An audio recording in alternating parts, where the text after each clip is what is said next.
Aksi nyata modul 3.1. Pengambilan keputusan berbasis nilai-nilai kebajikan sebagai seorang pemimpin. Oleh Leni Veronica Purba, Guru Penggerak Angkatan 5 dari SMA 1 Thomas 1 Medan.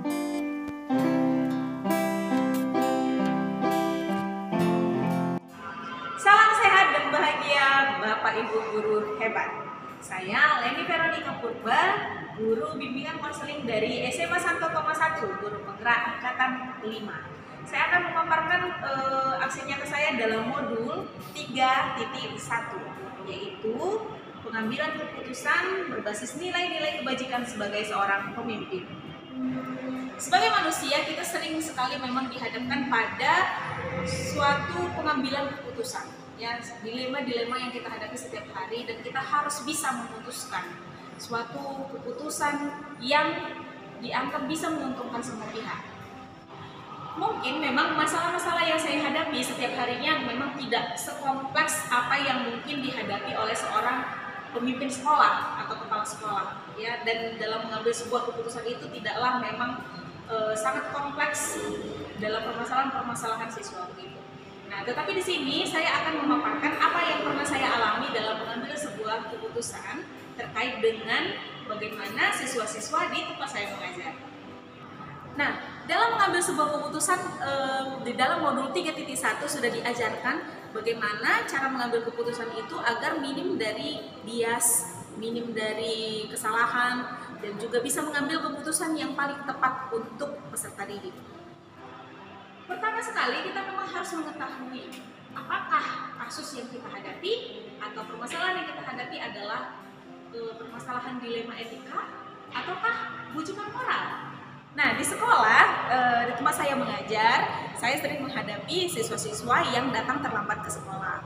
Nah, kalau memang alasannya seperti misalnya dia mengatakan, "Ibu, saya minta maaf, saya datang terlambat hari ini karena tadi pagi tiba-tiba orang tua saya sakit." Atau misalnya saya dihadapkan kepada siswa yang mengatakan, "Ibu, tolonglah, saya tadi berangkat dari rumah sudah cepat, tapi ternyata di jalan tiba-tiba mobil saya mogok sehingga harus seperti ini."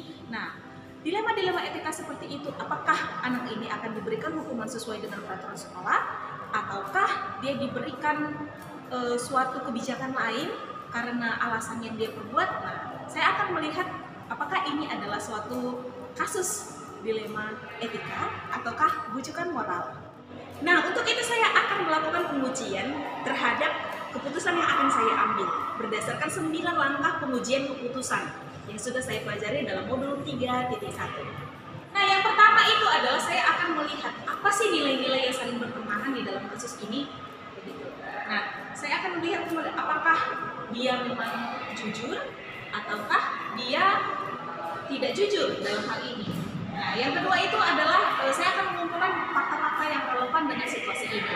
Biasanya saya akan menghubungi orang tua untuk mengkonfirmasi apakah benar situasi yang dialami oleh si anak. Kemudian saya akan konfirmasi juga kepada wali kelas dan juga melihat kembali kepada peraturan sekolah. Seringkali saya memang melihat bahwasanya ada ya kasus-kasus bujukan moral yang saya hadapi. Nah, contohnya yang paling seringnya saya hadapi adalah, Ibu purba kan? Aduh, saya ini orang tua, anak saya ini warga purba. Aduh, Ibu, tolonglah diberikan kesempatan sekali ini supaya anak saya bisa masuk, tidak dihukum karena dia terlambat. Nah, kalau seperti itu, maka bisa saya identifikasi bahwa hanya hal itu adalah kasus bujukan moral. Nah, dalam kasus yang seperti itu, maka saya harus berani mengatakan tidak yang sesuai dengan bagaimana peraturan sekolah. Nah, namun di sisi lain kalau misalnya memang si anak mengatakan seperti tadi yang saya sampaikan bahwasanya tiba-tiba orang tuanya sakit, lalu kita konfirmasi memang seperti itu, kita hubungi juga wali kelasnya bagaimana, maka di sini bisa kita mengambil sebuah kebijakan yang lain.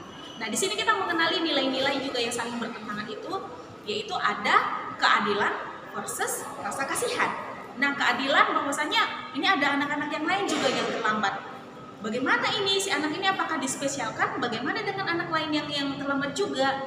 Nah, tapi di sisi lain kita akan punya rasa kasihan terhadap dia. Ternyata dia itu terlambat gara-gara dia ada kejadian tidak terduga pagi harinya bahwa orang tuanya sakit. hal yang seperti itu, biasanya saya akan berpikir berbasis rasa peduli, ya, karena saya akan menempatkan diri saya. Kalau saya di dalam posisi dia, apa sih yang harus saya lakukan? Apa yang saya rasakan? Setelah melakukan 9 langkah pengujian pengambilan keputusan, saya akan merefleksikan kembali keputusan saya. Apakah keputusan saya ini adalah suatu keputusan yang terbaik? Nah, oleh karena itu saya akan melihat kembali, merefleksikan kembali bagaimana keputusan yang saya ambil ini dan bagaimana dampaknya ke depannya.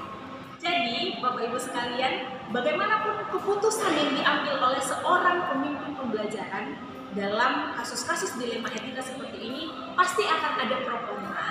Nah, yang pasti kita harus berani mengambil sebuah keputusan dan bisa untuk mempertimbangkan segala konsekuensi. Namun, ketika kita sudah melakukan 9 langkah pengambilan keputusan itu dan kita sudah mendapatkan suatu keputusan, niscaya bahwa keputusan itu adalah keputusan yang terbaik. Baiklah Bapak Ibu guru hebat, sekian pengalaman saya tentang bagaimana proses dalam pengambilan keputusan ketika saya melakukannya sebagai seorang pemimpin pembelajaran di tempat saya mengajar. Semoga apa pengalaman saya ini bisa berguna bagi Bapak Ibu semuanya.